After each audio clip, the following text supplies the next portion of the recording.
কাজ করতে করতে আমার অনেকগুলো বছর কেটে গেছে।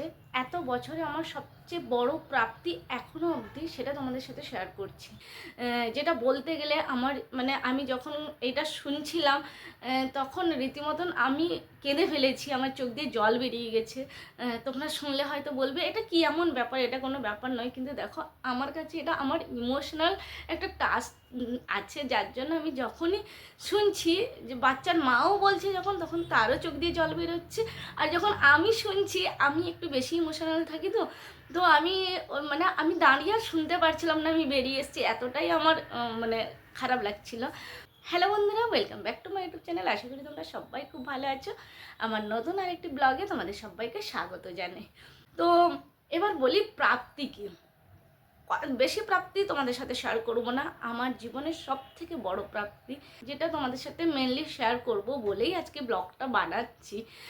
যেটা বলতে গেলে আমার মানে আমি যখন এটা শুনছিলাম তখন রীতিমতন আমি কেঁদে ফেলেছি, আমার চোখ দিয়ে জল বেরিয়ে গেছে। তোমরা শুনলে হয়তো বলবে এটা কি এমন ব্যাপার, এটা কোনো ব্যাপার নয়, কিন্তু দেখো আমার কাছে এটা আমার ইমোশনাল একটা টাচ আছে, যার জন্য আমি যখনই শুনছি যে বাচ্চার মাও বলছে যখন, তখন তারও চোখ দিয়ে জল বেরোচ্ছে। আর যখন আমি শুনছি, আমি একটু বেশি ইমোশনাল থাকি, তো তো আমি মানে আমি দাঁড়িয়ে আর শুনতে পারছিলাম না, আমি বেরিয়ে এসেছি, এতটাই আমার মানে খারাপ লাগছিল। তো ঘটনাটা এবার বলি। আমার একটা বাচ্চা, তাকে আমি এত ভালোবাসি আর পড়াই তাকে। তো বাচ্চাটার শরীর খারাপ হয়েছিল। নর্মালি একটু শরীর খারাপ থাকে, তার কিছু প্রবলেম আছে, নর্মালি শরীর খারাপ থাকে বলে আমরা তাকে ওইভাবেই কেয়ার করি, ট্রিটও করি। স্কুলে সমস্ত হিস্ট্রি ওর মা বলে গেছিলো, তো আমরা জানি, যার জন্য আমরা সেইভাবে তাকে স্কুলে কেয়ার করি। তো বাচ্চাটা কয়েকদিনের জন্য ছুটি নিয়ে অপারেশন হবে বলে ও গেছে, দূরে গেছে, গুজরাতে। তো ওখানটায় গিয়ে অপারেশন হয়েছে। অপারেশন হওয়ার পরে, যখন অপারেশন হওয়ার আগেও কিন্তু সে আমার কথা বলছিল, তার মা যেটুকু আমাকে বলেছে, আমি তো সেখানে প্রেজেন্ট ছিলাম না, তো সেটা কিন্তু তার মাকে সে বলেছিল আমার কথা। তার ঠিক আছে, তারপরে অপারেশন হয়ে গেছে, তারপরে যখন জ্ঞান ফিরলো, জ্ঞান ফেরার পরে তার মাকে তার প্রথম কথা এটাই ছিল যে ম্যামকে ফোন করো, ম্যামের সাথে কথা বলবো। এটা ভাবা যায়, জ্ঞান ফেরার পরে একটা ছোট্ট বাচ্চা, তার মাথায় কত কিছু থাকতে পারে, কিন্তু সে সব কিছুকে বাদ দিয়ে সে বলছে ম্যামকে ফোন করো, ম্যামের সাথে কথা বলবো। তো অপারেশনের আগেও কিন্তু আমাকে তার মা, যেহেতু অপারেশনের আগেও সে আমার কথা বারবার বলছিল, তো ওই জন্য ওর মা আমাকে বলেছিল যে ম্যাম তোমার নাম্বারটা আমাকে দিয়ে দাও, ছেলে কথা বলবে বলছিল। তো আমাদের যেহেতু পার্সোনাল নাম্বার দেওয়ার অ্যালাউড নেই, আমি সেই জন্য দিতে পারিনি। আমি তাও জিজ্ঞাসা করেছিলাম হায়ার অথরিটিকে, বাট দেওয়ার মানে অ্যালাউ করে না, তো আমি ওই জন্য পার্সোনাল নাম্বার দিতে পারিনি। তো আমি জানতাম নর্মালি বাচ্চা মনে করছে, যেহেতু আমি এত ভালোবাসি, বাচ্চা নর্মালি মনে করছে ওই জন্যে, বা আমার ওপরে যারা আছে ওরাও ওটাই ভেবেছে যে বাচ্চা এত ভালোবাসা পায়, তো সেই জন্য হয়তো জিজ্ঞাসা করছে। কিন্তু সে যে অপারেশনের পরের মুহূর্তে, যার জ্ঞান ফেরার পরেই যখন সে আমার কথা প্রথম বলছে, এই সিচুয়েশানটা যদি জানা থাকতো তাহলে হয়তো অবশ্যই আমি হায়ার অথরিটিকে সেইভাবে জানাতাম, বা ওরাও সেই জিনিসটা বুঝতো, অবশ্যই আমার নাম্বারটা দিত, বা আমি নিজেও দিতে পারতাম বলতে জিজ্ঞাসা করে অবশ্যই, যেহেতু একটা সংস্থার মধ্যে আছি। তো কিন্তু কথা হতে পারেনি, সেটা আমি জাস্ট কালকে পরশুদিন জানলাম যে অপারেশনের পরেও আমার সাথে কথা বলতে চেয়েছে। সেটা আমি জাস্ট পরশুদিন জানতে পারলাম, তখন আমার খুব খারাপ লাগছিল, আমার দুদিন মন খারাপ ছিল, যে যদি আমি এই সিচুয়েশানটা জানতাম তাহলে কিন্তু আমি অবশ্যই তার সাথে কথা বলতাম। তবে হ্যাঁ, জ্ঞান ফিরেছে সন্ধেবেলা, কিন্তু পরের দিন যখন আমি স্কুলে আসি, স্কুল এসে কিন্তু প্রথম তার সাথে আমি কথা বলেছি, যেহেতু স্কুলের ফোন থেকে ফোন করা যেতে পারে, কিন্তু নিজের পার্সোনাল নাম্বারটা দেওয়া যেতে পারে না। তো আমি যখন স্কুলে এলাম পরের দিন, এসে কিন্তু সবার আগে আমি ওর সাথেই কথা বলেছি।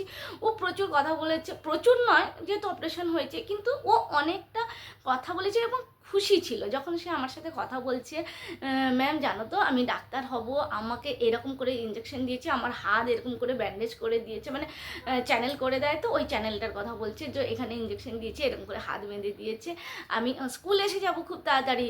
তো এরকম যে কথাগুলো না, মানে যখন বাচ্চা বলে তখন সত্যিকার একটা ইমোশনাল টাচ থাকে, যে এটাই সব থেকে বড়ো প্রাপ্তি। গিফট তো আমরা অনেক কিছুই পাই, কিন্তু এই অ্যাটাচমেন্ট, এই যে মানে আমাদের যে সম্পর্কটা, এই সম্পর্কটা সত্যিকারে ভীষণ মানে ভালো লাগে। তারপরে মনে হয় বাচ্চাগুলো সব বড় হয়ে যাবে, বড় হলে হয়তো ভুলেই যাবে। এত বাচ্চা, এত টিচার তো ভুলেই তো যাওয়ার কথা, এবার মনে রাখলে সেটা আলাদা কথা। আমার যখন অনেক আগেকার বাচ্চারা এখনও কিন্তু আমাকে মনে রেখেছে, আমাকে মেসেজ করে, কথা বলে। তো যাই হোক, তো এই জন্যই আমি তোমাদের সাথে শেয়ার করলাম। সত্যিকারে যদি আমি এটা জানতে পারতাম যে অপারেশনের পরের মুহূর্তে ও আমাকে খুঁজছে, তাহলে কিন্তু আমি নাম্বারটা দেওয়ার চেষ্টা করতাম।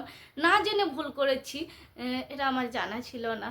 তো পরশুদিন যখন ওর মা এসে এই কথাগুলো বলল, হঠাৎ করে বলেনি, কিছু একটা কারণবশত কথাগুলো উনি বলেছেন, নাহলে তো আরও আগে আমাদেরকে জানিয়ে দিতেন। তো যাই হোক, যখন বললেন তখন সত্যি এটা না জেনে অনেক বড় ভুল করেছি।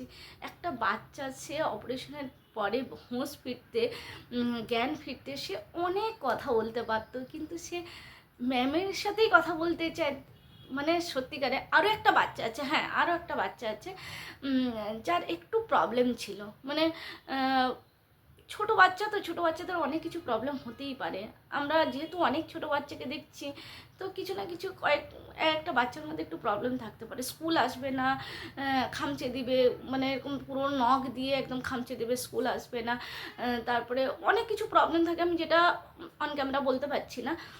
তো সেই বাচ্চাকে 1 বছর ধরে ওর সাথে এত ভালো ট্রিট করেছি, এত সুন্দর কেয়ার করেছি ওর মতন করে।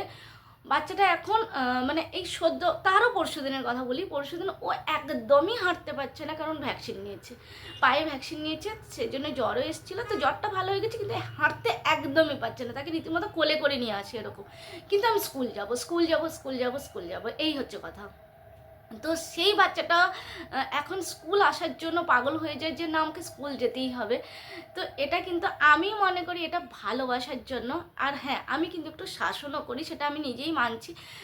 কারণ একটু যদি আমরা শাসন না করি, সবসময় যদি ভালোবাসি, তাহলে কিন্তু বাচ্চারা মানে পড়াশুনো করবে না বা কথা শুনবে না। তবে হ্যাঁ, আমাদের কিন্তু মারা অ্যালাউড নয়, আমরা মারি না, মারা যেহেতু অ্যালাউড নয়, আমরা মারি না, কিন্তু একটু শাসন করতেই হয়। তোমরা বুঝতেই পারছো, এত ছোট বাচ্চা, ছোট বাচ্চাদেরকে একটু ভালোবাসতে, বেশিটা ভালোবাসতে হয়, মানে 90% ভালোবাসতে হয়, 10% শাসন করতে হয়, নাহলে হয় না।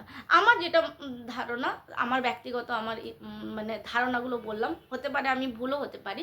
আমার যেটা মনে হয় যে 10% শাসন করো, 90% ভালোবাসো, যে 90% ভালোবাসে কিন্তু 10% শাসনটাকে ছাপিয়ে যাবে, ওটা কিন্তু মানে কভার করে নেবে। তো এই হচ্ছে আমার সবথেকে বড় প্রাপ্তি, তোমাদের সাথে শেয়ার করলাম। শেয়ার করতে পারে আমারও ভালো লাগছে। অনেক দিন ধরে আমার ইচ্ছে ছিল নর্মালি টুকটাক জিনিস শেয়ার করার, কিন্তু আরও অনেক কিছু ছিল, বাট অলরেডি ভিডিওটা অনেক বড় হয়ে গেছে। আবার কোনো দিন আসবো আবার একটা বড় কোনো প্রাপ্তি নিয়ে, যেটা বাচ্চাদের কাছ থেকে পেয়েছি। তো চলো টাটা, বাই বাই। যদি ভালো লাগে তাহলে অবশ্যই কমেন্টসে জানিও। চলো টাটা।